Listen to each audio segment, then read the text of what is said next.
Bismillahirrahmanirrahim.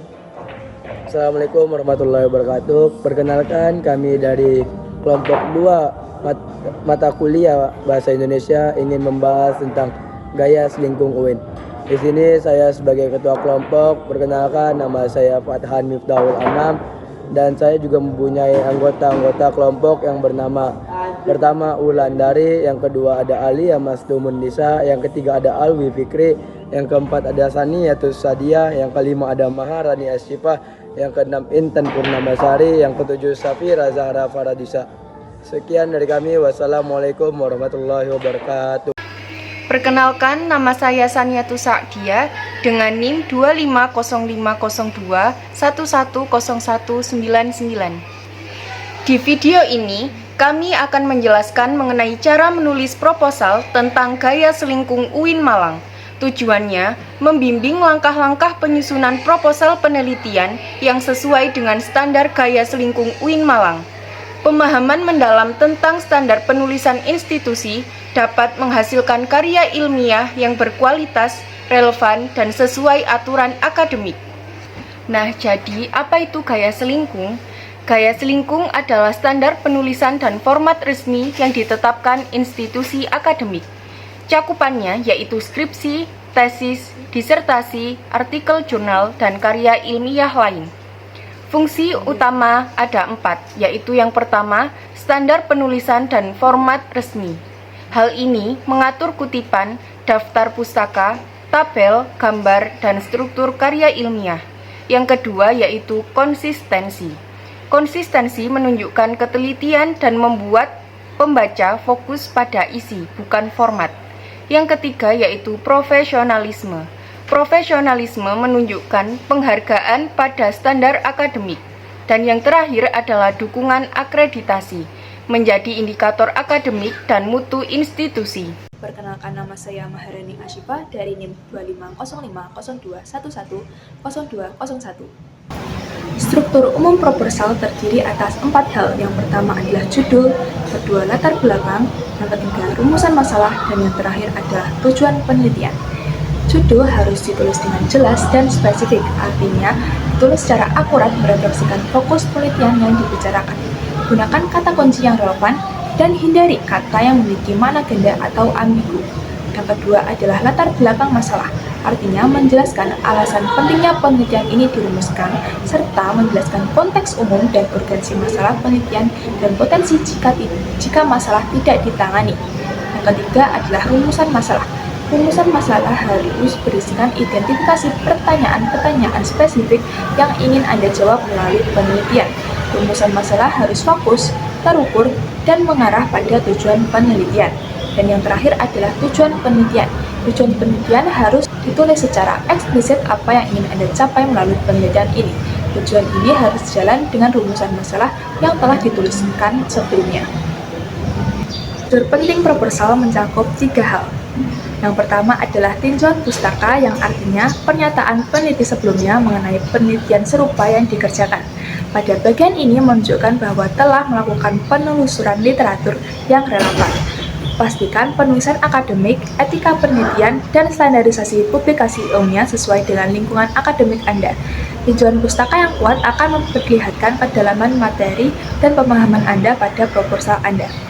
Yang kedua adalah landasan teori. Artinya adalah menjelaskan teori-teori atau konsep-konsep yang menjadi dasar penelitian. Landasan teori akan membantu merumuskan kerangka berpikir dan hipotesis penelitian. Pastikan teori tetap relevan dan menjelaskan masalah yang diteliti. Dan yang terakhir adalah metode penelitian, artinya adalah mendeskripsikan secara rinci bagaimana Anda akan mengumpulkan dan menganalisis data terkait penelitian. Metode ini harus jelas, sistematis. Dan pada metode penelitian dapat menggunakan pendekatan kuantitatif, yakni survei kuesioner, dan kualitatif, yakni wawancara. Nama saya Wulandari, saya dari kelompok 2 dengan NIM 250502110218. Dari analisis penerapan gaya selingkung dalam penulisan skripsi mahasiswa Fakultas Tarbiyah UIN Malang, judul ini dispesifikkan mengidentifikasikan subjek, yang mana subjek tersebut diletakkan pada mahasiswa Fakultas Tarbiyah. Kan lebih subjektif. Lalu daripada itu fokus daripada judul ini juga fokus kepada penelitian, yang mana penelitian tersebut terdapat pada penerapan gaya selingkung. Daripada judul ini juga harus terdapat yang namanya objek, yang mana objek itu terdapat pada kalimat skripsi. Judul ini juga harus secara jelas menyatakan lingkup dan tujuan penelitian yang akan mengukur sejauh mana pedoman tersebut diikuti dalam konteks fakultas tertentu. Jadi biar orang nggak canggung, maksudnya biar orang nggak bingung dan langsung tertuju kepada objeknya. Lalu lanjut kepada evaluasi kepatuhan mahasiswa terhadap pedoman gaya selingkung UIN Maulana Malik Ibrahim. Jadi judul ini lebih umum namun tetap fokus pada aspek kepatuhan mahasiswa. Kata evaluasi ini menunjukkan bahwa penelitian ini akan menilai.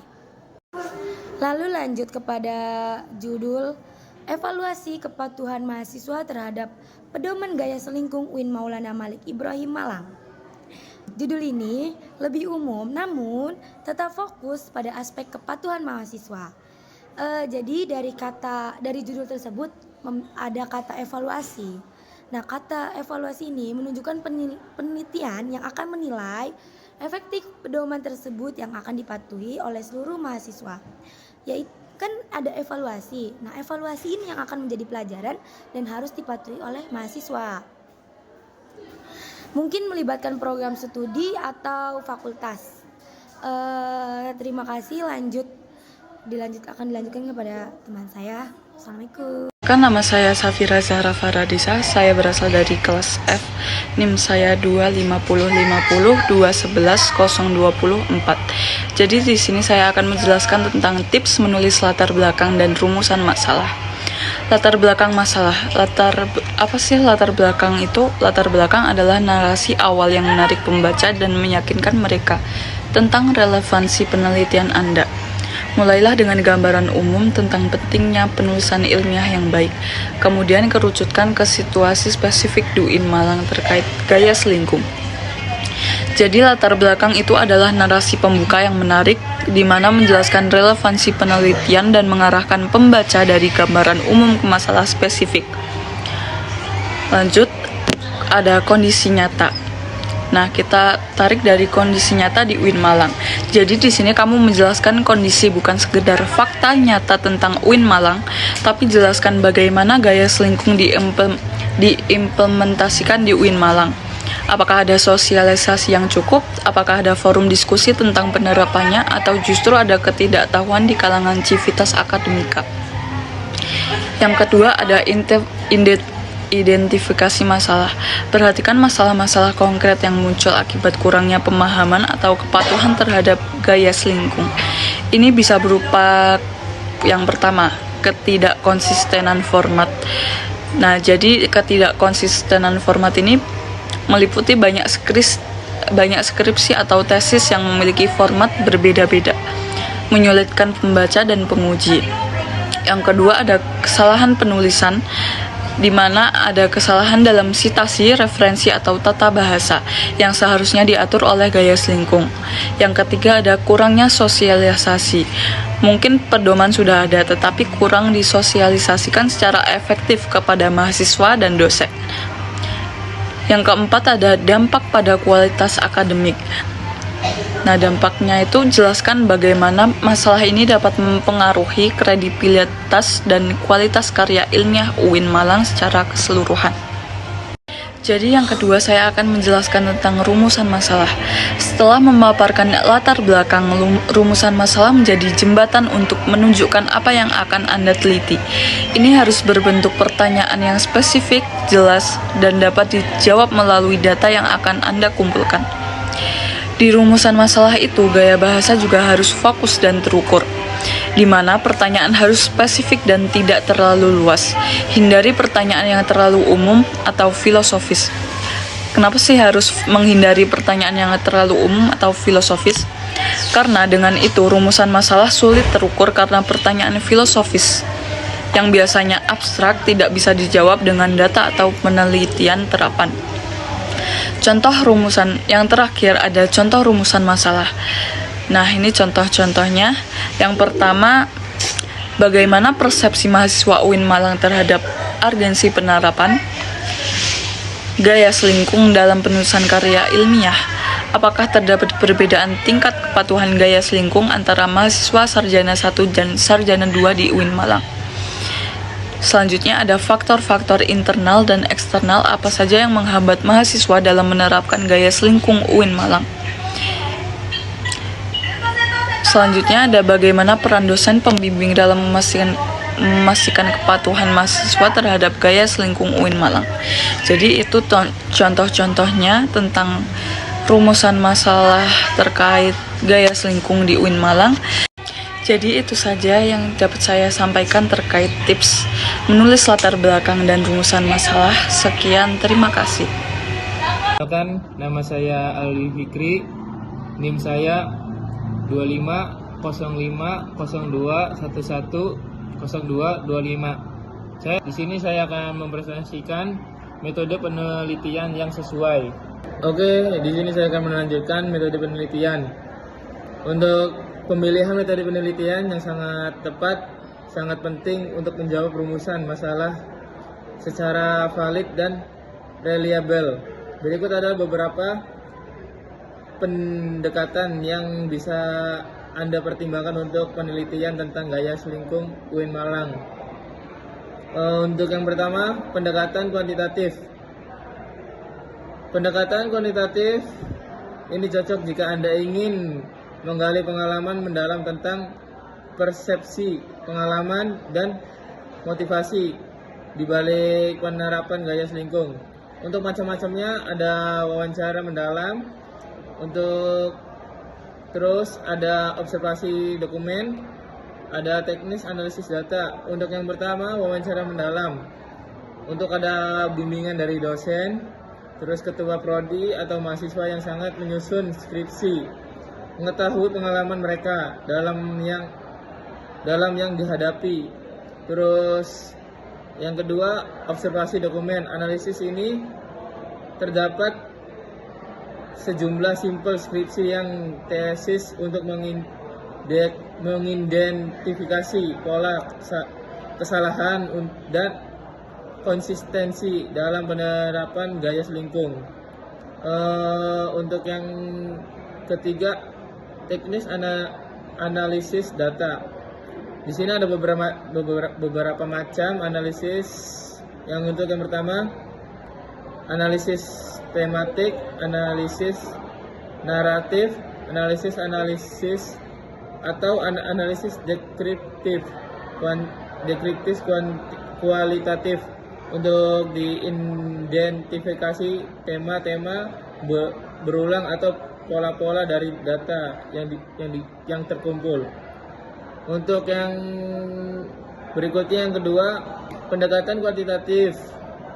Pendekatan kuantitatif adalah pendekatan ini digunakan jika ingin mengukur tingkah kepatuhan atau perbandingan antara kelompok-kelompok tertentu secara statistik. Di sini juga ada beberapa macam. Untuk yang pertama, survei kuesioner. Untuk yang kedua, analisis statistik.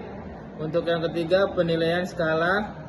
Perkenalkan, nama saya Alia Mastumunisa dari kelompok 2, NIM saya 250502110211. Di sini saya akan menjelaskan daftar pustaka. Daftar pustaka adalah kompilasi semua sumber yang Anda rujuk dalam proposal. Daftar pustaka dibagi menjadi 3. Yang pertama, sumber resmi pedoman gaya selingkung, yaitu referensi utama Anda untuk mencantumkan dokumen resmi yang diterbitkan oleh UIN Malang. Ini ada contohnya, bisa dilihat ya.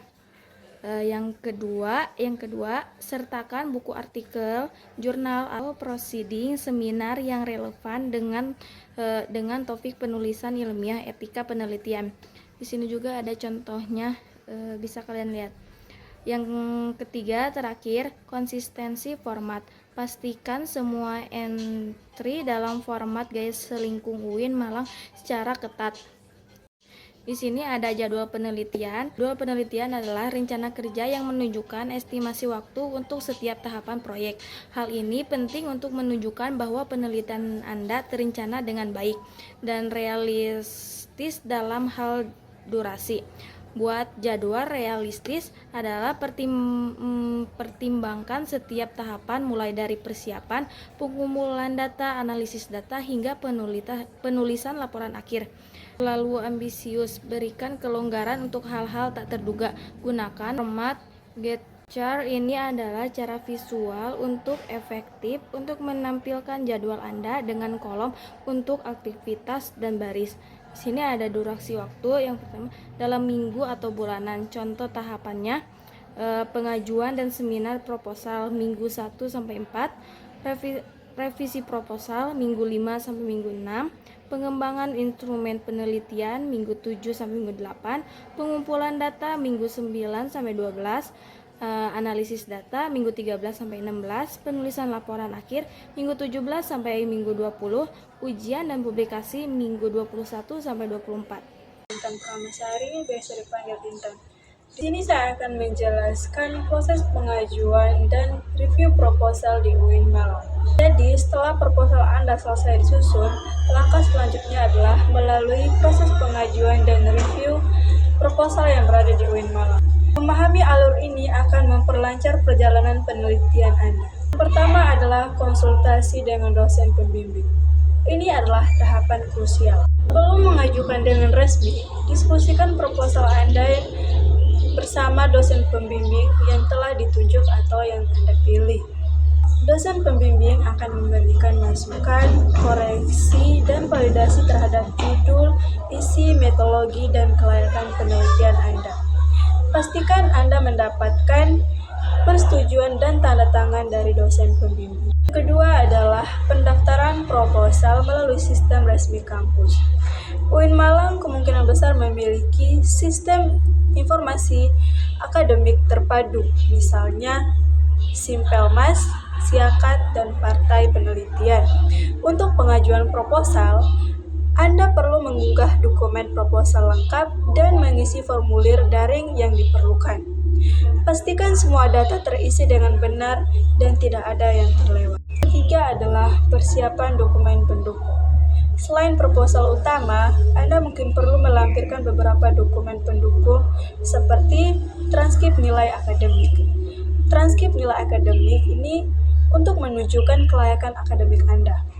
Kedua, kartu rencana studi atau KRS. Kartu ini adalah bukti bahwa Anda terdaftar sebagai mahasiswa aktif. Dan ketiga, surat persetujuan dosen pembimbing. Ini maksudnya dokumen formal yang menyatakan bahwa dosen pembimbing Anda menyetujui proposal tersebut. Dan yang keempat adalah lembar etik. Jika penelitian Anda memberikan responden ke manusia, maka Anda mungkin perlu mengajukan permohonan izin. Yang keempat adalah review oleh komite penelitian atau pembimbing. Setelah diajukan, proposal Anda akan direview oleh komite penelitian atau tim pembimbing. Mereka akan menilai kelayakan, orisinalitas, dan kesesuaian proposal dengan standar akademik UIN Malang. Siaplah untuk melakukan revisi berdasarkan masukan yang diberikan. Proses ini bisa memakan waktu, jadi mulailah pengajuan jauh sebelum target waktu. Hubungi bagian akademik fakultas atau pasca sarjana untuk paduan spesifik mengenai proses pengajuan proposal Anda. Kenalkan, nama saya Fathan Miftahul Anam. Di sini saya ingin mempresentasikan tugas bahasa Indonesia. Kesimpulan dan langkah selanjutnya menyusun proposal penelitian tentang gaya selingkung UIN Malang adalah langkah awal yang vital dalam perjalanan akademik. Proposal yang kuat tidak hanya menunjukkan kesiapan sebagai peneliti, tetapi juga kontribusi terhadap peningkatan kualitas akademik institusi. Poin-poinnya yaitu adalah kejelasan dan sistematis. Pastikan setiap bagian proposal Anda jelas, logis, dan terstruktur secara sistematis.